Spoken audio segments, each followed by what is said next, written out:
My name is Amber Hayes, and I'm 29 years old. I never thought I'd be the one standing outside my own sister's wedding reception, being told I wasn't welcome. I gave my name to the staff, but they looked confused. "Sorry, your name isn't on the list." Shocked, I asked my mother, who was nearby. She smirked. "Did you really think you were invited? Strangers aren't allowed." I smiled calmly despite the pain tearing through my heart.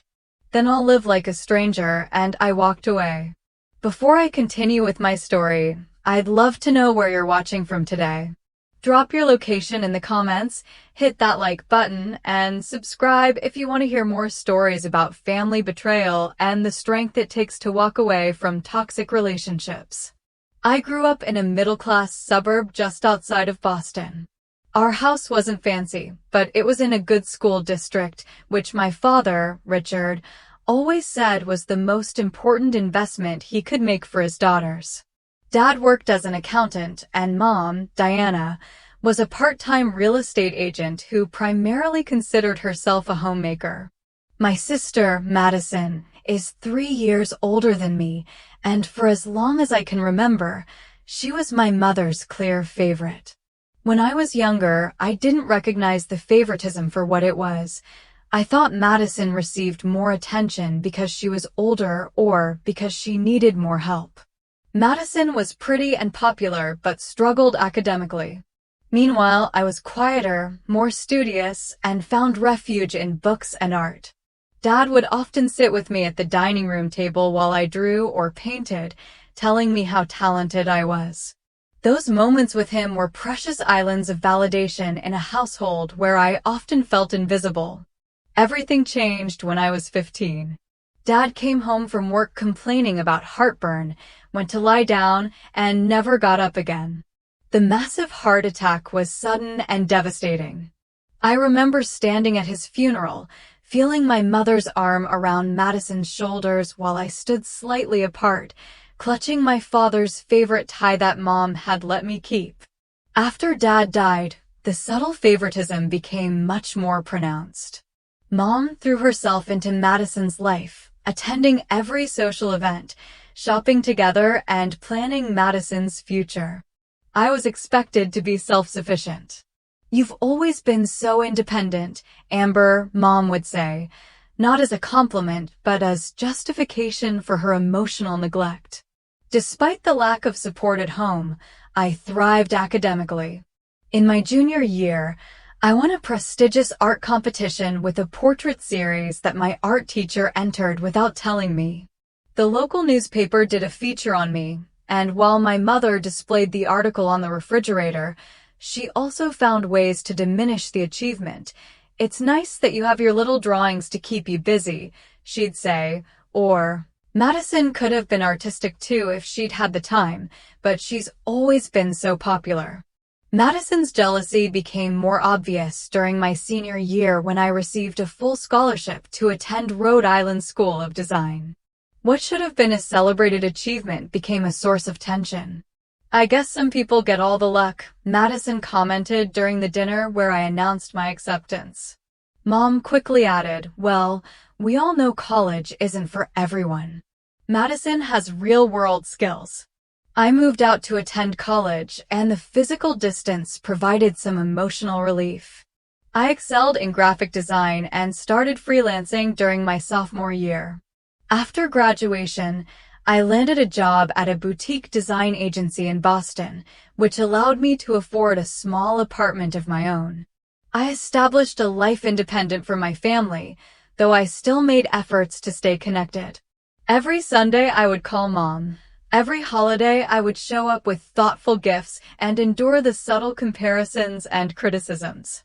"Madison's boyfriend drives a BMW," Mom would say, or "Madison is thinking about buying a house in the suburbs."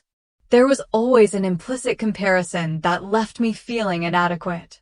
When I was 27, I received a significant promotion at work. I called Mom to share the news, and her first response was, "That's nice, honey, but Madison just got engaged. Ethan proposed last night with the most beautiful ring." The conversation immediately shifted to wedding plans and how Mom would help plan the social event of the season. Ethan came from a wealthy family, and my mother saw Madison's marriage as her ticket to the social status she'd always craved. Diana Hayes, mother of the bride, finally getting access to the upper-class circles she'd been selling houses to for years. I was happy for Madison, truly. Despite our complicated relationship, I wanted her to be happy. But I couldn't help feeling that once again my achievements were being overshadowed. What can I do to help? I offered during a family dinner shortly after the engagement. You're a designer, right? Madison said, as if she'd suddenly remembered what I did for a living. Maybe you could help with the invitations and stuff. That would save us some money. I agreed, hoping this might be a way to repair our relationship. Maybe creating something beautiful for Madison's special day would finally earn me the approval and inclusion I'd been seeking from my family for so long. I was willing to try one more time to be the sister and daughter they wanted me to be. Madison and Ethan's engagement lasted 14 months, during which wedding planning consumed my mother and sister entirely. The venue was an exclusive country club where Ethan's parents were members.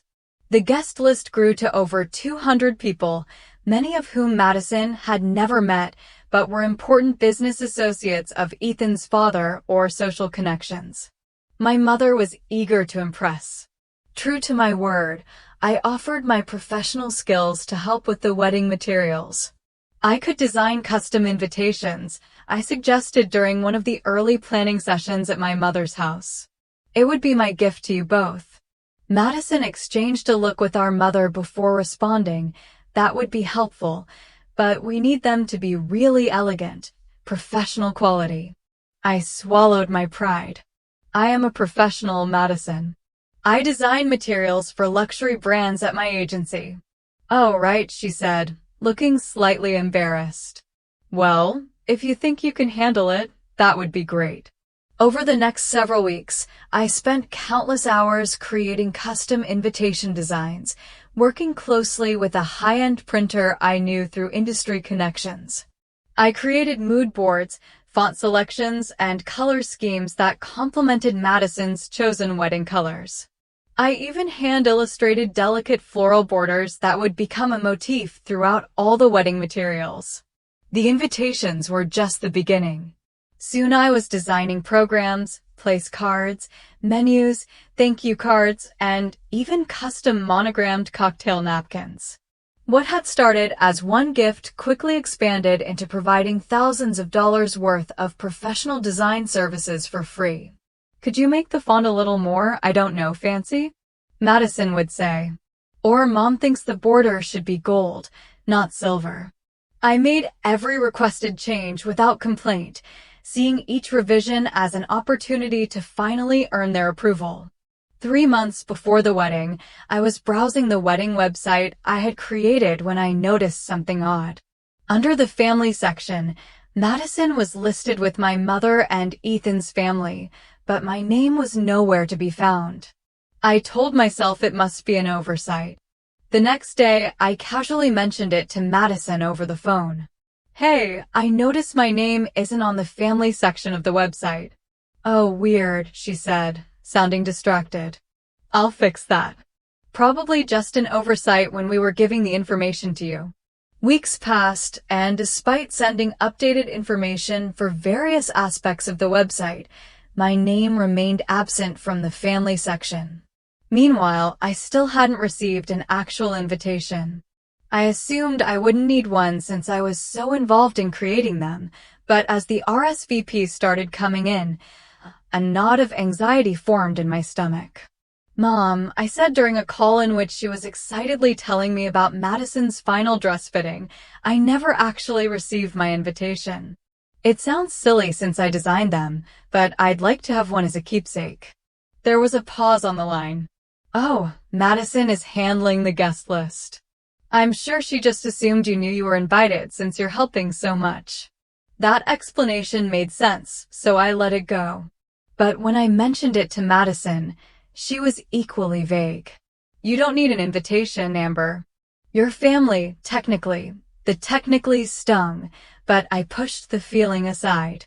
I was determined to be supportive and not create any drama before the wedding. Perhaps this was just wedding stress, making them both act strangely.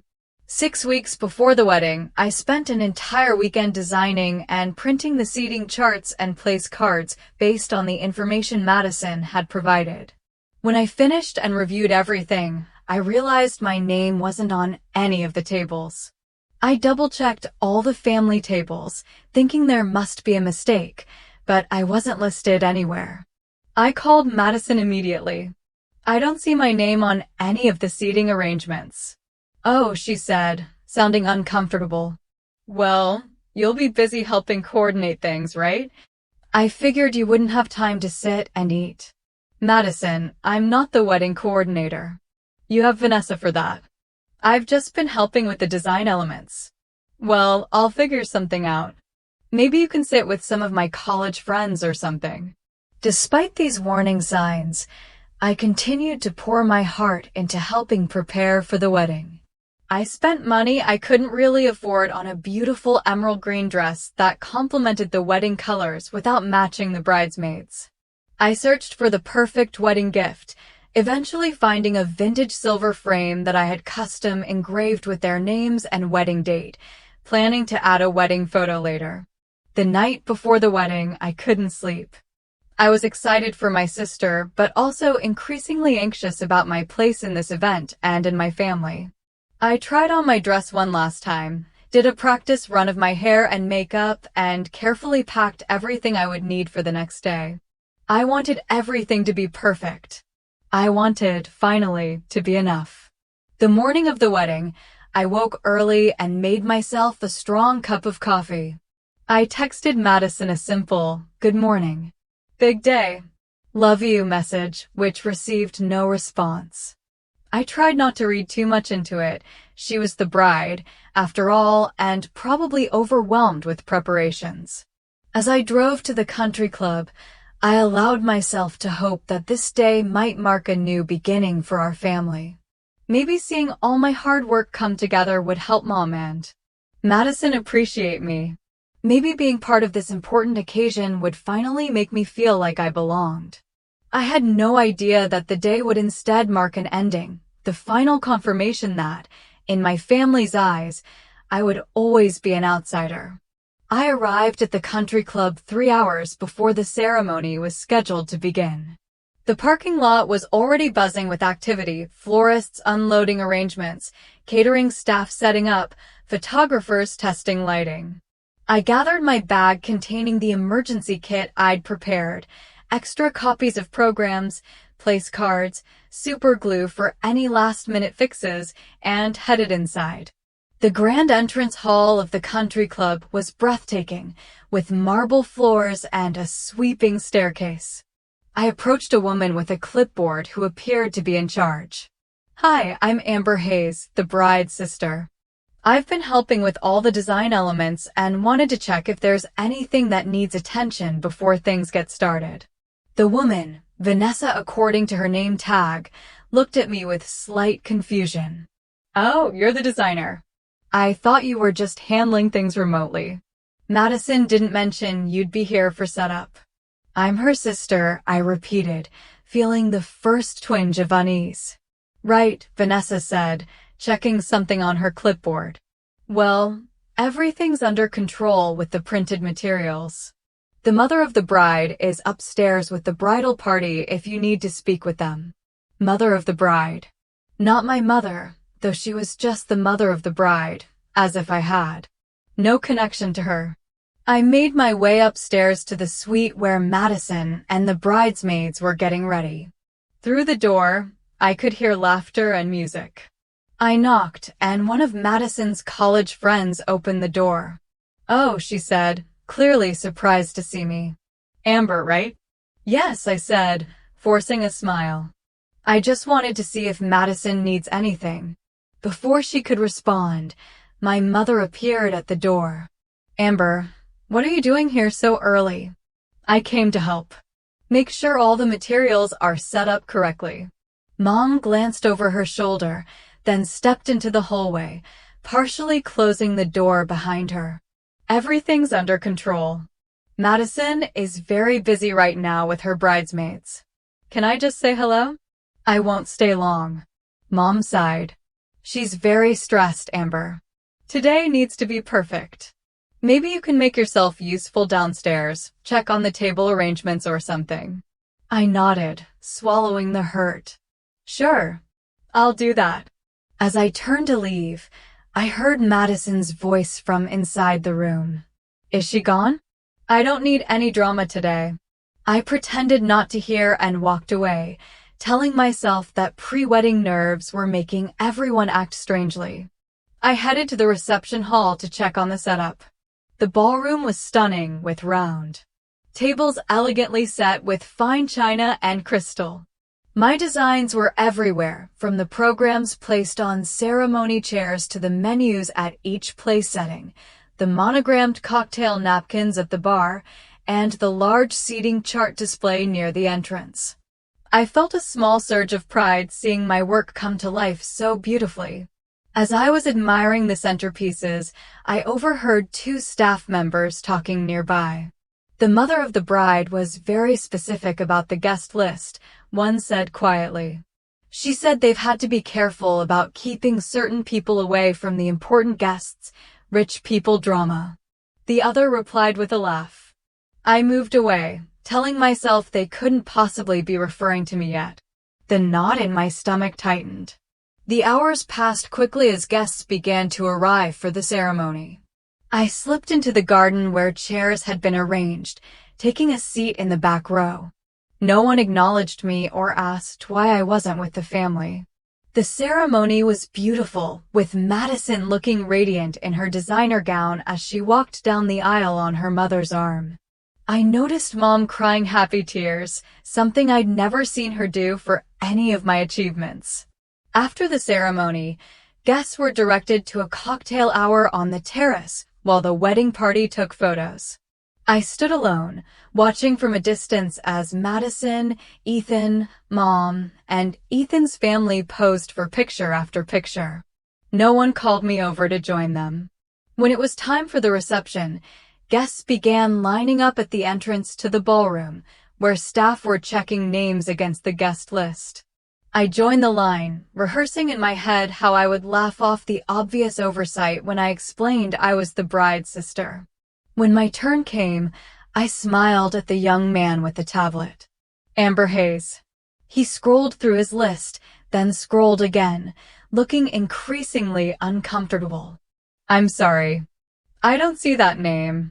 There must be a mistake, I said, maintaining my smile. I'm Madison Hayes' sister. Well, she's Madison Reynolds now, I added. He checked again. I'm really sorry, ma'am. Your name isn't on the list. I need to check with the coordinator. He waved over Vanessa, who looked annoyed at being interrupted. They had a whispered conversation with occasional glances in my direction. Vanessa approached me with a tight smile. There seems to be some confusion. Your name isn't on the approved guest list. That's impossible, I said, feeling heat rise to my face. I'm the bride's sister. I designed all the materials for the wedding. Yes, we're grateful for your design work, Vanessa said carefully, but I can only admit guests who are on the list approved by the bride and mother of the bride.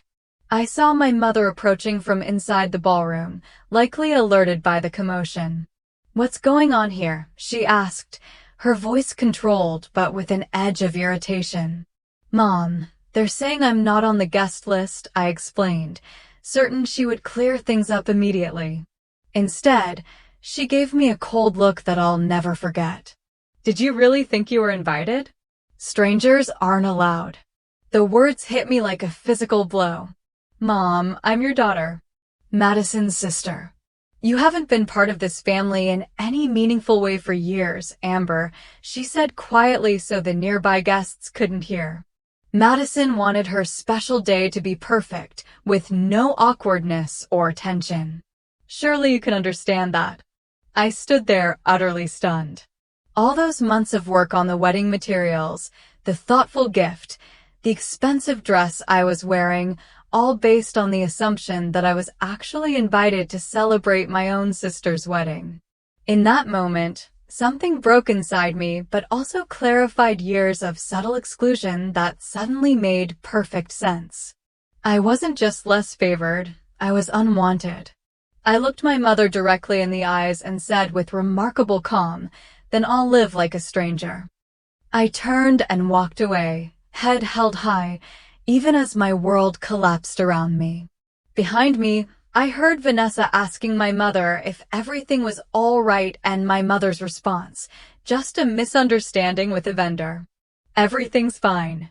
A vendor. That's all I was to them, someone to provide a service and then disappear. As I walked through the grand entrance hall toward the exit, I caught a glimpse of myself in a large ornate mirror. I was still Amber Hayes, still standing, still breathing. Despite having just been shattered into 1,000 pieces, I straightened my shoulders and continued walking, each step taking me further from the family that had never truly been mine. The country club's massive oak doors closed behind me with a heavy thud that seemed to punctuate the finality of what had just happened. I stood on the wide stone steps, suddenly very aware of the ridiculous green heels I'd spent too much money on. They were already starting to pinch my feet, and I had nowhere to go. My car was in the far corner of the parking lot. I started walking toward it, each step sending shooting pain through my feet and up my ankles. It felt appropriate somehow, physical pain to match the emotional trauma I'd just experienced. Halfway to my car, I stopped. The reality of what had just happened hit me fully, and my legs simply wouldn't carry me any further. I spotted a small stone bench near a decorative fountain and made my way to it, sinking down as my composure finally began to crack. I sat there, watching water cascade from the fountain, the sound providing a strange, soothing backdrop to my unraveling. I didn't cry, not yet.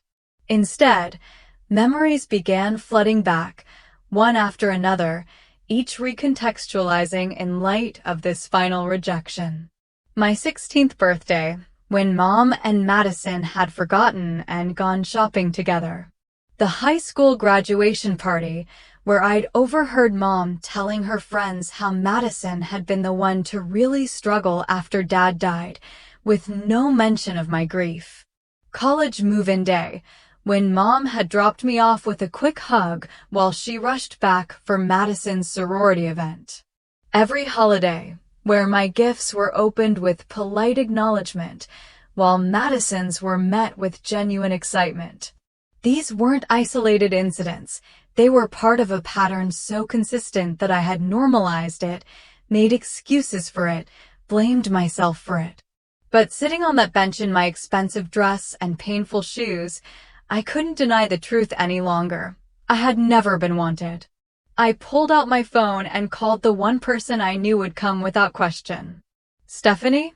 It's Amber. I need you." Stephanie Lewis had been my roommate in college and remained my closest friend. She lived about 30 minutes from the country club, and I knew she'd been surprised when I told her I wasn't allowed to bring a +1 to the wedding. "What's wrong?" "You sound strange," she said immediately. "They didn't invite me," I said, my voice finally breaking. "I'm sitting outside. They wouldn't let me in." "What?" "That's impossible. You're the bride's sister. Apparently that doesn't matter. Can you come get me?" "I don't think I should drive right now. I'm already putting on my shoes." "Stay put." While waiting for Stephanie, I sat perfectly still, afraid that any movement might cause me to completely fall apart. A few guests arrived late, giving me curious glances as they hurried past. I wondered what they saw, a woman in formal attire sitting alone by a fountain, staring into space. Did I look as hollowed out as I felt? When Stephanie's blue Honda pulled up 28 minutes later, I rose mechanically and walked toward it. She jumped out and met me halfway, pulling me into a fierce hug. "Those absolute monsters," she whispered into my hair. "I never liked your mother, but this is a new low, even for her." In the safety of Stephanie's car, the tears finally came. They weren't delicate, dignified tears, but ugly, violent sobs that seemed to tear themselves from my chest. Stephanie handed me tissues and drove in silence, occasionally reaching over to squeeze my hand. I designed everything, I choked out between sobs. The invitations, the programs, the place cards, everything they're using in there has my work on it, but I wasn't good enough to attend. This isn't about you not being good enough, Stephanie said firmly. This is about them being terrible people, you hear me? Terrible people. We arrived at Stephanie's apartment, and she helped me inside. In her spare bedroom, I changed out of my green dress, carefully hanging it up though I knew I'd never wear it again. Stephanie let me into sweatpants and a t-shirt, then made tea while I washed the makeup from my tear-stained face. Check your phone, she called from the kitchen. I bet people are wondering where you are. I hadn't looked at my phone since calling Stephanie. Now I saw several notifications. There were new posts on Madison's wedding, hashtag photos of the ceremony, the first dance, the cake cutting. My designs were visible in many of the shots, but I was nowhere to be seen. There were also text messages, not from my mother or Madison, but from distant relatives. Great seeing everyone, except you today. Missed you at the wedding. Where were you hiding during the reception? Wanted to say hello. Didn't see you at Madison's wedding. Everything okay? And then a message from my mother. Your behavior was completely unacceptable. You've embarrassed the entire family. We'll discuss this after the honeymoon. My behavior, as if I'd done something wrong by simply existing, by expecting to be treated like a member of the family. What does it say? Stephanie asked, returning with 2 mugs of tea. I showed her my mother's message, and her face hardened. Block her, she said. Block both of them, at least for now. I can't just. You can, you should. They don't get to hurt you like this, and then dictate the terms of your response. I stared at my phone, my finger hovering over the block button. My entire life had been spent trying to earn love and acceptance from my family. Could I really cut them off so easily? They already cut you off, Amber, Stephanie said gently, reading my thoughts. You're just acknowledging what they've already done. I blocked them both, then turned off my phone entirely. The silence felt both terrifying and liberating. That night, curled up in Stephanie's guest bed, I experienced waves of emotion, grief, rage, humiliation, and occasionally brief moments of numb relief. It was as if a weight I'd been carrying for years had been violently torn away, leaving me both lighter and unbalanced. Who am I if I'm not the person desperately trying to be good enough for Diana and Madison Hayes? I whispered into the darkness. I didn't have an answer yet, but for the first time, I was ready to find out. The week following the wedding was the lowest point of my adult life. I called in sick to work on Monday, unable to face explaining what had happened to my colleagues. One day turned into 5 as I remained in Stephanie's guest room, alternating between sleeping for 12 hours straight and lying awake at 3 a.m., replaying every family interaction I could remember, searching for signs I should have recognized earlier. Stephanie brought me food that I barely touched and sat with me in silence when I couldn't speak. She handled practical matters too, driving to my apartment to get clothes and my laptop, calling my boss to explain I had a family emergency, a phrase that now seemed bitterly ironic, and screening calls from concerned friends. On Wednesday, I turned my phone back on and was immediately flooded with notifications. There were more messages from relatives, a few concerned texts from coworkers, and multiple missed calls from my mother. There was nothing from Madison. I listened to one voicemail from my mother. Amber, this childish behavior needs to stop. You're making a scene over nothing. Call me back immediately. Over nothing, being publicly rejected and humiliated by my only family was nothing to her. I deleted the message. And all the others without listening to them. Then I opened social media, immediately regretting it when I saw my feed dominated by wedding photos. In one image, my mother stood between Madison and Ethan, beaming with pride. The caption read, "Our perfect little family on this special day." Our perfect little family, a family that very explicitly did not include me. I closed the apps and put my phone away, sinking further into depression. The question that kept circling in my mind was, what had I done to deserve this? What fatal flaw did I possess that made me so unlovable to the people who should have loved me most? By Friday, Stephanie had had enough of watching me spiral.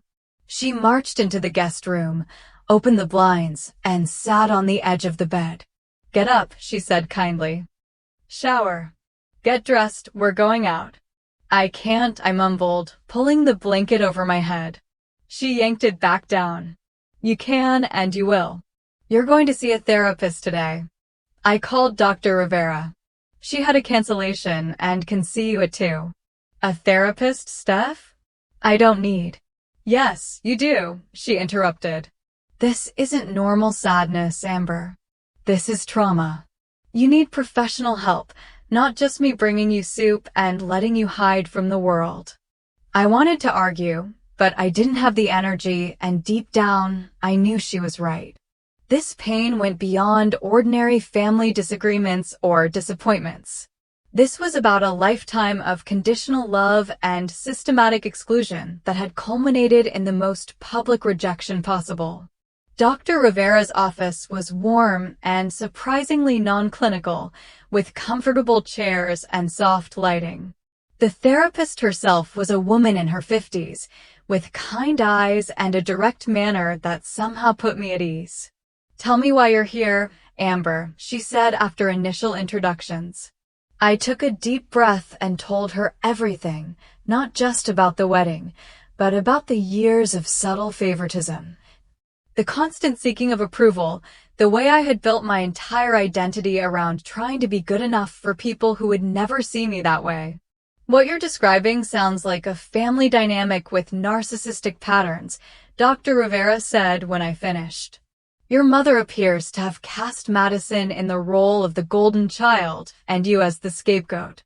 These aren't conscious choices on her part, but deep-seated patterns that likely stem from her own upbringing and psychological needs." "So it's not that I did something wrong?" I asked, embarrassed by how small my voice sounded. "No, Amber. Children don't earn or deserve mistreatment. You were placed in this role for reasons that have everything to do with your mother's limitations and nothing to do with your worth." I nodded, tears streaming down my face. "Then why does it hurt so much? If I know intellectually that it's not my fault, why do I still feel like there must be something fundamentally wrong with me?" "Because you've internalized these messages since childhood. Your brain formed during these experiences, learning that love was conditional and that you were somehow less deserving than your sister. Unlearning those beliefs is possible, but it takes time and work." Over the next 2 weeks, I continued seeing Dr. Rivera twice weekly. I returned to my own apartment, but spent most evenings with Stephanie or on video calls with other friends who lived further away. I went back to work, throwing myself into projects that had nothing to do with weddings or family celebrations during a difficult therapy session, Dr. Rivera suggested I look through old family photos, not to reminisce, but to observe the patterns with new awareness. That night, I pulled out the photo albums I'd taken when I moved out of my mother's house. There weren't many pictures of me alone. I realized I was almost always in group shots, often standing slightly apart or being held by my father rather than my mother. In one Christmas photo taken when I was about 7, I'm opening a present while Madison watches. Even then I could see it in my expression, the hopeful anxiety, the desperate desire for approval. I had been performing my whole life for an audience that had already decided not to applaud. Near the bottom of the box of photos, I found something I'd forgotten, a letter my father had written to me when I won a school art contest in 5th grade. He'd been away on a business trip and couldn't attend the ceremony, but had left this note for me to open afterward. My dearest Amber, it read. I'm so sorry I couldn't be there today to see you receive your award. I know how hard you worked on your painting, and I couldn't be prouder of you. You have a special way of seeing the world that is entirely your own. Never lose that perspective, even when others don't understand it. Being different isn't a flaw, it's your greatest strength. All my love, Dad. I traced his handwriting with my finger, feeling a connection to him that transcended the years since his death. He had seen me, really seen me, and loved what he saw. That was a truth I could hold on to, a foundation I could build upon. In my next session with Dr. Rivera, I brought up my father's letter. He was the only one who ever really accepted me for who I was, I said. But there are people in your life now who do, she pointed out. Stephanie, your other friends, and most importantly, you're learning to accept yourself. How do I do that? I asked. How do I stop measuring my worth by whether my mother and sister want me around?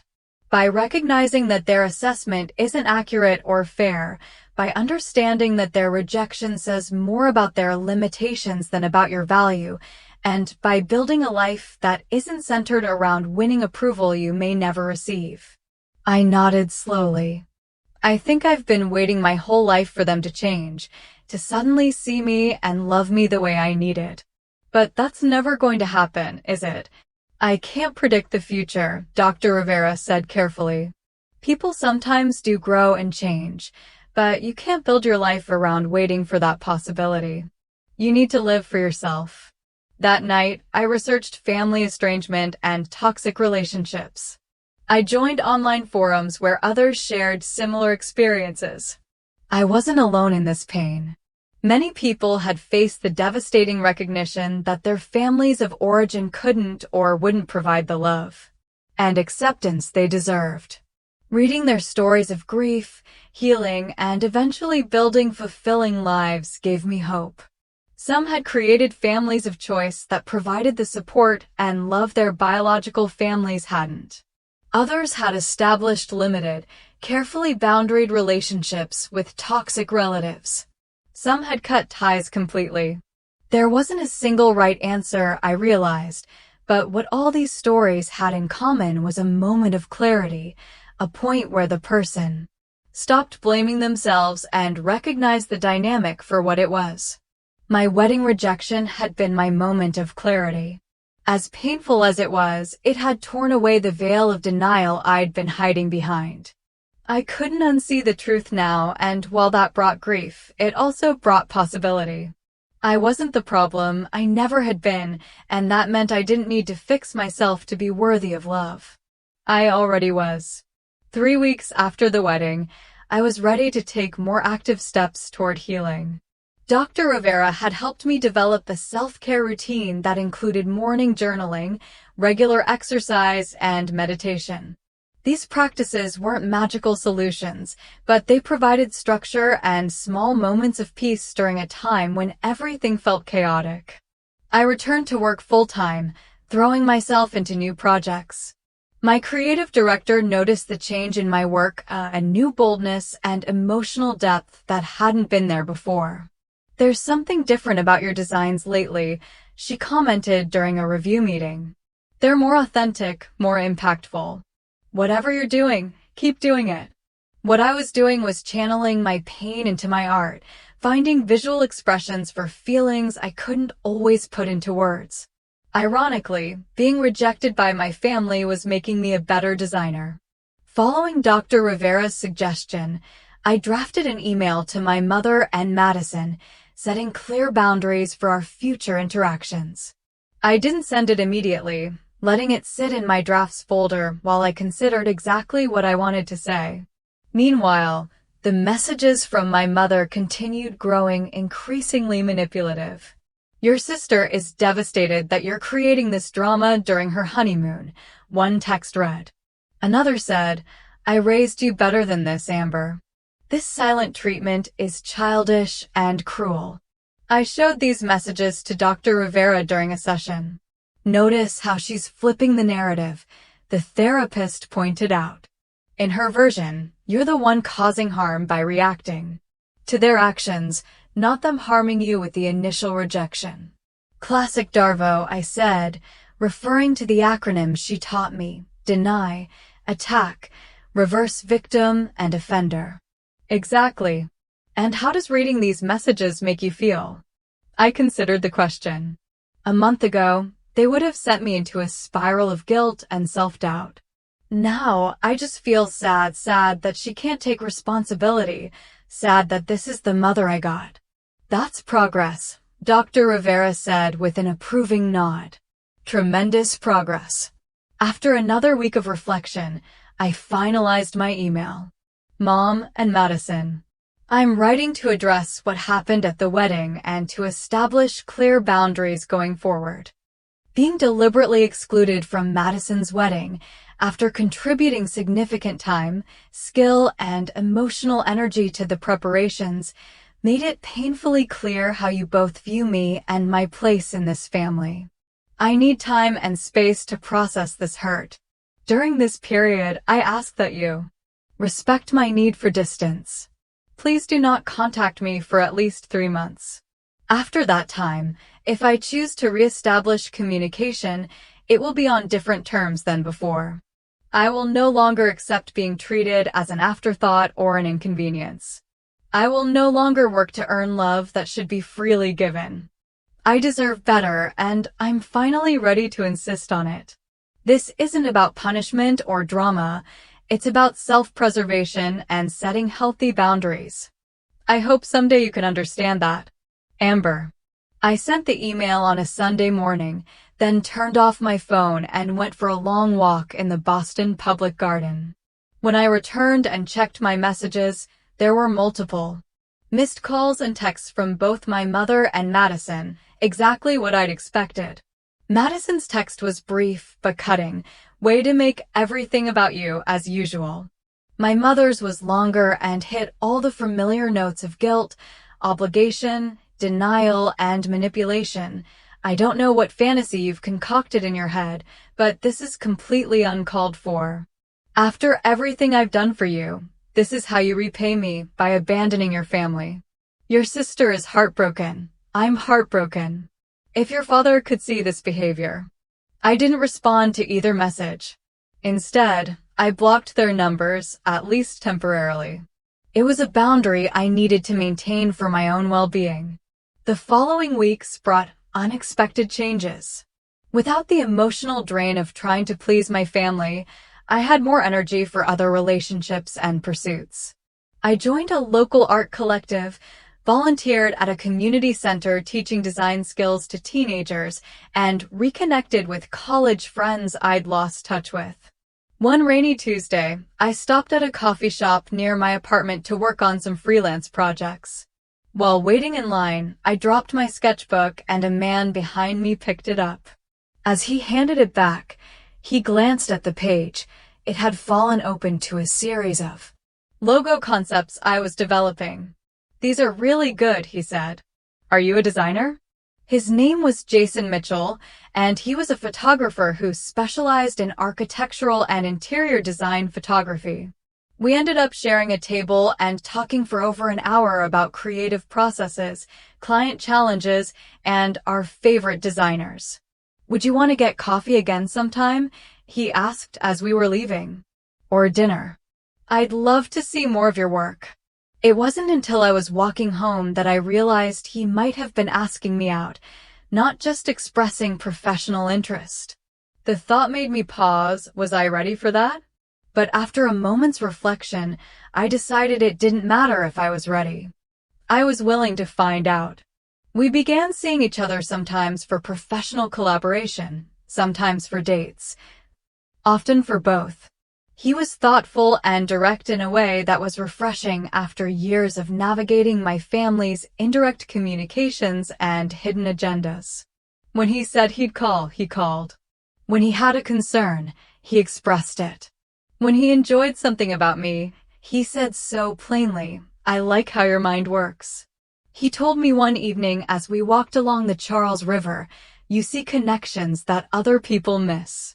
These simple affirmations meant more to me than any compliment I'd ever received. There was no performance required, no hoops to jump through. Jason liked me as I was, not as I pretended to be. As my personal life blossomed, I also made a significant professional decision. I began looking for a new apartment in a different neighborhood, wanting a fresh start in a place that didn't hold memories of rushing to family dinners where I'd feel excluded or returning home, dejected after another disappointing interaction. I found a sunny one-bedroom in Jamaica Plain, further from my office, but in a vibrant community with more artists and creative professionals. The move was both physically exhausting and emotionally liberating. Each item I packed represented a choice about what to bring into my new life and what to leave behind. In my new space, I created a home office that doubled as a studio for personal creative projects. I painted the walls a soft sage green that made me feel calm and grounded. I hung art by local artists I admired and friends whose work inspired me. I made every decision based solely on what I wanted, not what anyone else would think. 3 months passed, then 4. The holiday season approached, traditionally a time when family obligations would have dominated my thoughts and schedule. My mother emailed, ignoring the boundaries I'd set in my previous message. Thanksgiving dinner will be at 3 p.m. Madison, and Ethan will be there. I expect you to put this nonsense behind you and behave like an adult. Family is family. I drafted and redrafted my response several times before settling on. Thank you for the invitation, but I won't be attending Thanksgiving this year. I wish you a pleasant holiday. It was polite but firm. No explanations, no apologies, no opening for negotiation. Instead of the traditional family Thanksgiving, I accepted Stephanie's invitation to a friend-giving gathering. Jason came too, meeting my closest friends for the first time. We ate too much, played board games, and laughed until our sides hurt. Not once did I feel I was performing or seeking approval. Not once did I feel less than or unwelcome. As the evening wound down, Stephanie pulled me aside. How are you really doing with everything? I considered the question carefully. I'm doing authentically, I finally said. Sometimes that means I'm sad or angry. Sometimes it means I'm happier than I ever remember being. But it's all real now. I'm not pretending anymore. She hugged me tightly. That's all any of us can ask for. The wedding rejection that had once felt like the end of my world had become the beginning of a new one. A world built on genuine connections, clear boundaries, and the radical notion that I was enough exactly as I was. 1 year after Madison's wedding, my life had transformed in ways I couldn't have imagined. During those dark days following the rejection, my design business was thriving. I had left the agency to start my own boutique studio specializing in branding for small creative businesses. My relationship with Jason had deepened into something solid and nurturing. My apartment had become a true home, filled with art, plants, and frequent gatherings of friends. I still saw Dr. Rivera monthly, now focusing less on crisis management and more on continued growth and occasional navigation of family situations. The work we'd done together had helped me develop what she called an internal validation system, the ability to assess my own worth without relying on external approval, particularly from my family. This new foundation was tested when, 13 months after the wedding, Madison called me out of the blue. I had maintained minimal contact with my family, exchanging brief civil emails around holidays and birthdays, but nothing more. Seeing Madison's name on my phone screen sent a jolt of anxiety through me, but it was milder than it would have been before. I answered with a simple, "Hello, Madison." Her voice sounded strained. "I need to talk to you." "I'm listening," I said, keeping my tone neutral. What followed was unexpected. Madison's perfect marriage was in trouble. Ethan had been working constantly, leaving her alone in their expensive suburban house. My mother had been pressuring them about starting a family, adding tension to an already strained relationship. Madison was miserable and didn't know who to turn to. Mom just keeps saying I need to be more understanding about Ethan's work hours, that all successful men are busy, she said, her voice breaking. She says I should be grateful for the lifestyle he provides and stop complaining. I recognize the pattern immediately, our mother prioritizing status and appearances over genuine emotional needs. For the first time, Madison was experiencing what it felt like to have her feelings dismissed. That sounds really difficult, I said carefully. I'm sorry you're going through this. I thought about what she said in that email last year, about not accepting being treated as an afterthought, about deserving better. She paused. I didn't get it then. Maybe I'm starting to now. It would have been easy to respond with bitterness or righteous satisfaction. Part of me wanted to say, how does it feel to be on the receiving end for once? But that wouldn't help either of us move forward. Instead, I said, it's never too late to start recognizing your own worth, Madison. We talked for nearly an hour, not as close sisters picking up where we left off, but as two adults cautiously building something new. I listened more than I spoke, offering support without overcommitting. When she asked if we could get coffee sometime, I agreed, but suggested a public cafe rather than either of our homes. After the call, I sat in my window seat watching the autumn leaves swirl in the courtyard below. I felt strangely peaceful. Madison's reaching out didn't erase the past harm, but it suggested the possibility of a different future, not the idealized family reconciliation I once would have desperately wanted, but perhaps something more honest and ultimately healthier. The coffee meeting with Madison was awkward but civil. We stuck to safe topics, mostly her work as an event coordinator, my new business, neutral childhood memories involving our father. As we were leaving, she hesitantly mentioned Thanksgiving. Mom's expecting everyone at her house as usual, she said. Would you consider coming? Ethan and I would be there, and his parents. I had prepared for this question.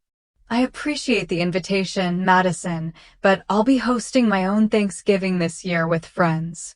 You and Ethan would be welcome to join us if you'd like to try something different. Her surprise was evident. You're hosting Thanksgiving? Yes. It won't be as formal as Mom's, but the food will be good and the company will be warm. Madison didn't accept my invitation, which didn't surprise me. But the fact that I had extended it on my own terms, from a place of strength rather than need, felt significant.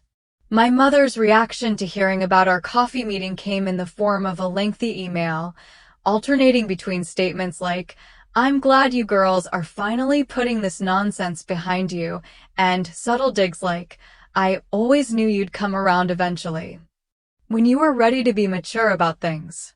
In the past, I would have analyzed every word, looking for genuine approval while internalizing the criticism. Now, I simply noted the familiar patterns and responded with a brief, I'm glad Madison and I had a chance to talk as well. I hope you're doing well.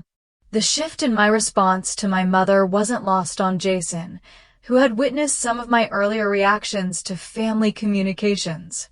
You used to get so anxious whenever your mom contacted you, he observed one evening as we cooked dinner together.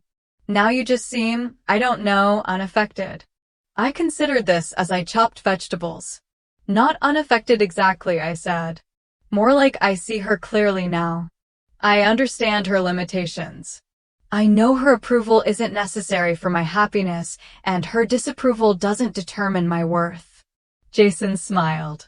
That's a big change from the woman I met a year ago, who apologized for having opinions about where we should have dinner. He was right.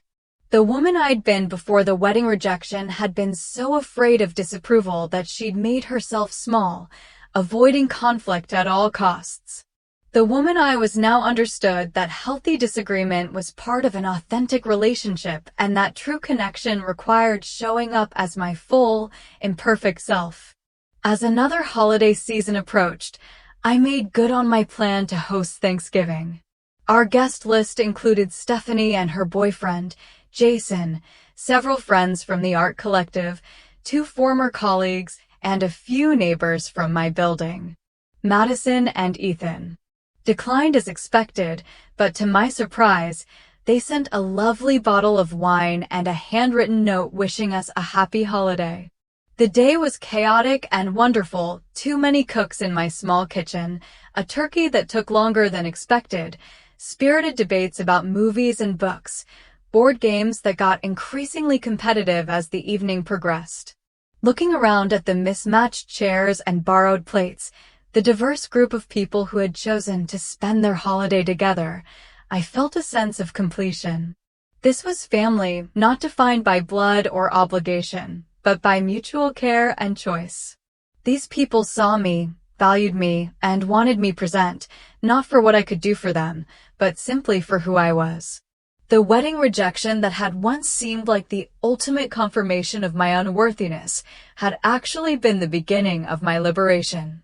By walking away from people who couldn't love me properly, I had created space for those who could. By releasing the exhausting pursuit of conditional approval, I had found the energy to build a life that truly reflected my values and desires. One evening in December, I received an unexpected message from a cousin I hadn't spoken to since the wedding. She was in town for a conference and wondered if we could meet for coffee. We arranged to meet at my favorite cafe near my apartment. I heard about what happened at Madison's wedding, she said after we'd exchanged initial pleasantries. Aunt Diana told everyone you had a scheduling conflict, but I figured that wasn't the whole story. I smiled slightly. No, it wasn't. You seem good though, she observed. Better than I remember seeing you at family gatherings. Actually, I am good, I confirmed. It turns out that sometimes the worst thing that happens to you can lead to the best version of yourself. As I walked home from the cafe, I reflected on the journey of the past year. The pain hadn't disappeared entirely. There were still moments of grief for the family relationships I had wanted but never had. But those moments no longer defined me or determined my choices. I had learned that family isn't always who you're born to. Sometimes it's who you choose, and who chooses you in return. I had learned that love shouldn't require constant performance or proving yourself worthy. Most importantly, I had learned that walking away from people who can't see your value isn't giving up. It's an act of profound self-respect. The stranger I had promised to become that day at the wedding reception wasn't really a stranger at all. She was the authentic self I had always been beneath the layers of people-pleasing and approval-seeking. By walking away from conditional love, I had finally found my way home, to myself. Have you ever had to walk away from a relationship that was hurting you even though society says, but they're family? I'd love to hear your stories in the comments below. Remember that choosing your own well-being isn't selfish, it's necessary. If my story resonated with you, please hit that like button and subscribe for more content about setting boundaries and building authentic relationships. Share this video with someone who might need to hear that they deserve better. Thank you for listening to my journey, and remember that sometimes the family you create is more nurturing than the one you were born into. My name is Harriet, and if you have been with me through the 16 chapters of this journey, you have probably also had thoughts about family, tolerance, and self-worth amidst life's challenges. Looking back, what has haunted and touched me the most is not the loss or hurt, but the growth after each time I dared to set boundaries for myself and was brave enough to forgive not only others, but myself. Family, as I have experienced, is sometimes imperfect, can hurt us, but is also the place that teaches us the greatest lessons about compassion, resilience, and how to find inner peace. I used to feel lost, used to think I didn't belong anywhere, but it turns out, the journey to find acceptance is the journey back to myself, learning to love and respect myself first. What about you? Have you ever felt lonely even when surrounded by the people you love the most? Have you ever had to choose between loyalty to someone else and peace for yourself? Share your thoughts, stories, or just say hello in the comments. If this story brings back a fond memory, leave comment number 1, or let me know where in the country you're listening from. I'd love to hear your thoughts. If you find meaning in simple stories like this, don't forget to subscribe to my channel so you can listen to more journeys of humanity, forgiveness, and new hope every week. Thank you for your patience and empathy throughout this long journey. Hopefully, somewhere along the way, you will find a true home, whether it's big or small, full of people or just yourself. I wish you strength, happiness, and peace on your own path.